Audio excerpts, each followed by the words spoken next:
Hello everyone, welcome back to the Lex commerce. आज हम Indian constitution के एक बहुत ही इम्पोर्टेंट और कंसेप्चुअल टॉपिक को डिटेल में समझने वाले हैं। Part 20, article 368, amendment of the constitution. एक बेसिक सवाल, क्या कॉन्स्टिट्यूशन चेंज हो सकता है? अगर हाँ, तो कैसे होता है? क्या पार्लियामेंट के पास अनलिमिटेड पावर है? और क्या कोई लिमिट भी होती है?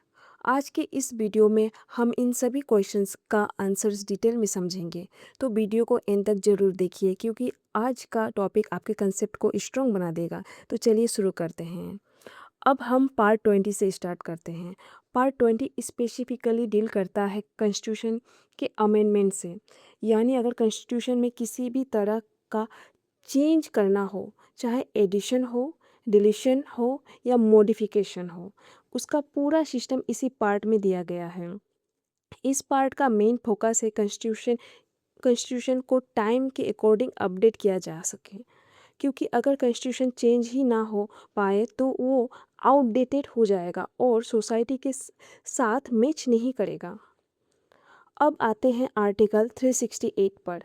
आर्टिकल 368 पार्लियामेंट को पावर देता है कि वो कॉन्स्टिट्यूशन को अमेंड कर सके, लेकिन सिर्फ पावर ही नहीं देता बल्कि ये भी बताता है कि अमेंडमेंट का प्रोसेस क्या होगा। यानी पार्लियामेंट कुछ भी रैंडमली चेंज नहीं कर सकती, उसको एक प्रॉपर प्रोसीड्यूर फॉलो करना पड़ता है। इसलिए आर्टिकल 368 बहुत ही इम्पॉर्टेंट है। ये पावर भी देता है और लिमिट भी सेट करता है इनडायरेक्टली। अब समझते हैं अमेंडमेंट का एग्जैक्ट मतलब। अमेंडमेंट का मतलब होता है नए प्रोविजंस ऐड करना, एग्जिस्टिंग प्रोविजंस को हटाना या उनमें चेंजेस करना।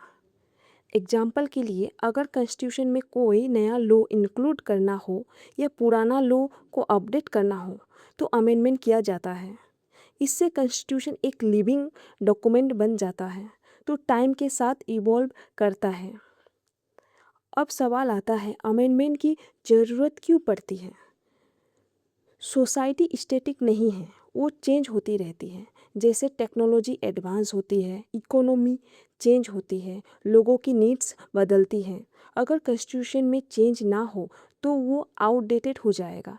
इसलिए अमेंडमेंट ज़रूरी है, न्यू चैलेंजेस को हैंडल करने के लिए, मिस्टेक्स को करेक्ट करने के लिए और डेवलपमेंट को इंश्योर करने के लिए। अब हम आते हैं एक बहुत इम्पॉर्टेंट कंसेप्ट पर, टाइप्स ऑफ अमेंडमेंट्स।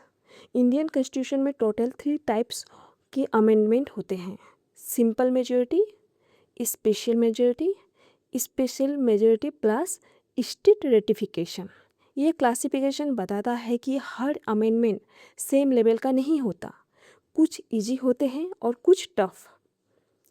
सबसे पहला टाइप है सिंपल मेजॉरिटी। इस टाइप के अमेंडमेंट एक्चुअली आर्टिकल 368 के अंदर नहीं आते। इसमें पार्लियामेंट सिर्फ नॉर्मल मेजॉरिटी से चेंजेस कर सकते हैं, मतलब जो मेंबर्स प्रेजेंट हैं और वोट कर रहे हैं उनमें से ज़्यादा लोग सपोर्ट करें तो अमेंडमेंट पास हो जाता है।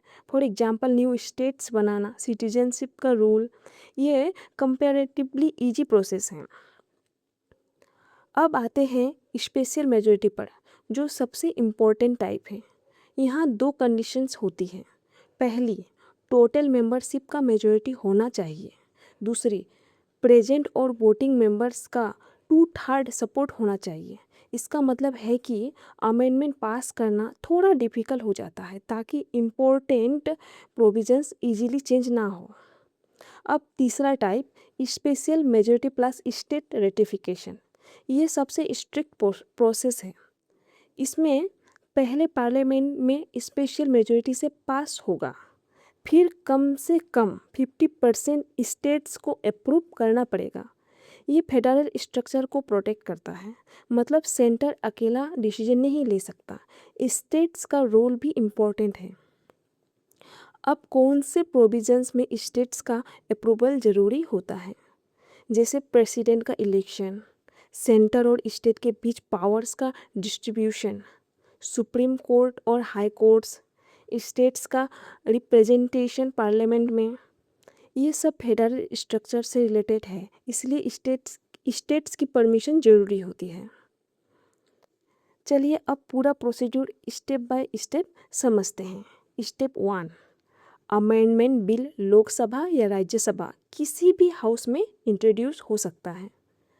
स्टेप 2, प्रेसिडेंट की प्रायर परमिशन की ज़रूरत नहीं होती। स्टेप 3, बिल को रिक्वायर्ड मेजोरिटी से पास करना होता है। स्टेप 4, दोनों हाउसेस से पास होने के बाद प्रेसिडेंट के पास जाता है। स्टेप 5, प्रेसिडेंट असेंट देते हैं और अमेंडमेंट लॉ बन जाता है। ये पूरा स्ट्रक्चर प्रोसेस इंश्योर करता है कि अमेंडमेंट प्रॉपर तरीके से हो। अब प्रेसिडेंट का रोल देखते हैं। यहाँ एक इम्पॉर्टेंट पॉइंट है, प्रेसिडेंट बिल को रिजेक्ट नहीं कर सकता, ना ही वापस रिकंसिडरेशन के लिए नहीं भेज सकता, उन्हें एसेंट देना पड़ता है।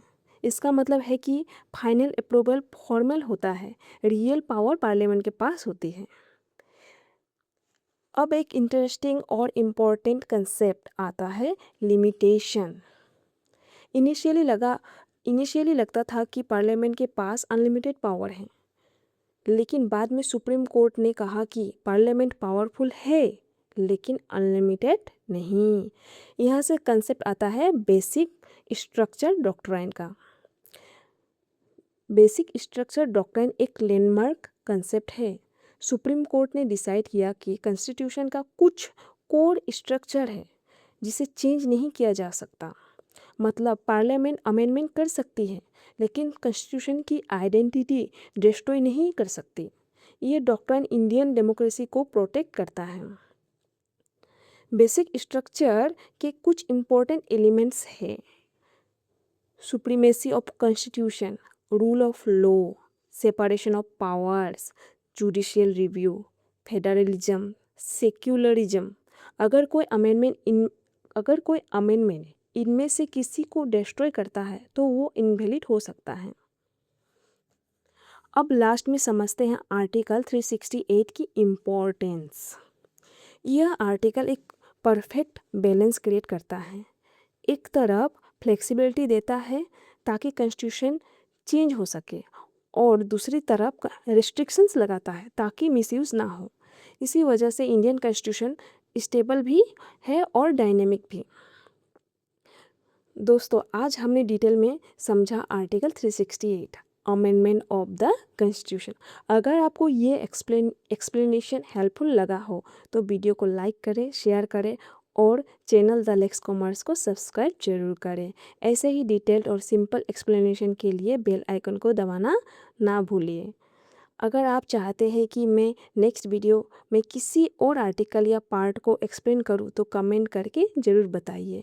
मिलते हैं नेक्स्ट वीडियो में, तब तक के लिए जय हिंद, जय भारत।